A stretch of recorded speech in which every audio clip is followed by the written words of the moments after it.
Big congratulations to everyone who took the October LSAT. I hope that you crushed it. If you're confident that you did, it's time to switch gears and focus on your application essays. Of course, this year is a bit different than previous years due to the Supreme Court's ban on affirmative action a little over 1 year ago. Since then, law schools have replaced their previous diversity statements with adversity statements and other optional essay prompts, many of which are unique to their school. What this means is that it may be a bit more work than in years past to reuse the same application essays for multiple schools, meaning you may have to write more essays than you would have in years past.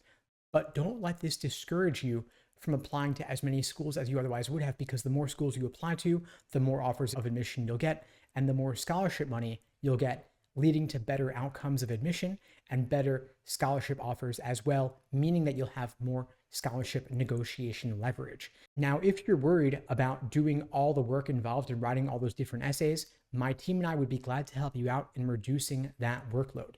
We offer a service where we give you unlimited revisions for all of your application essays, personal statement optional essays, addenda, resume, even help requesting letters of rec.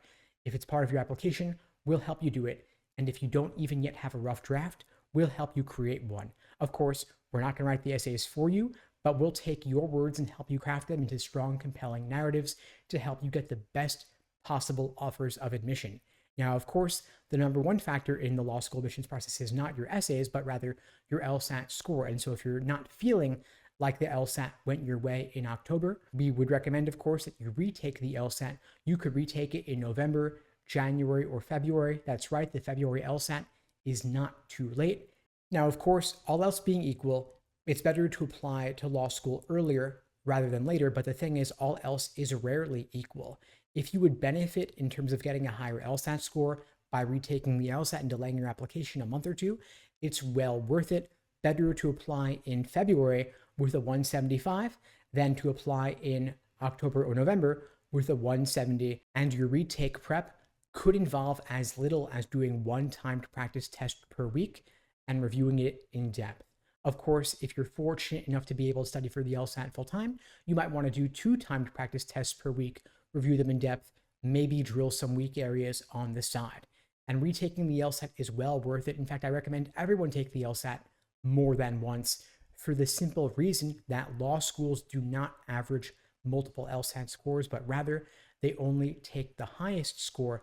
And law schools have no incentive to care about when you apply to law school because they are not evaluated based on that metric. Rather, they are evaluated simply based on the highest LSAT score of their matriculating students. And so if you think you can improve even a point or two by delaying your applications and retaking the LSAT in November, January, or February, it's well worth it. Don't rush to get your applications in October just because that was your initial timeline. It's well worth a slight delay in the short term to get much better results in the longer term, because where you go to law school and how much scholarship money you can get can help determine the trajectory of your entire legal career going forward for decades to come. Now, if you're looking to achieve a top LSAT score, namely 170 or above on the LSAT in November, January, February, or beyond, my team and I would be glad to help you out. We offer live online classes via Zoom, on-demand video courses, small group coaching, and one-on-one coaching. You can check out the links below to find out more and to book a call with me and my team. We'd be glad to help you out.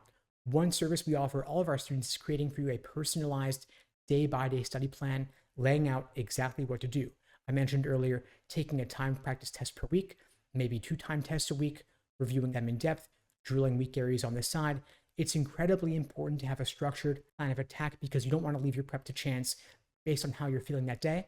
And you also want to make sure that you're studying effectively. So whatever you do going forward, if you are retaking the LSAT, make sure you have that plan of attack. Anyway, folks, that's all for now. In the meantime, I'll wish you all the best and take care.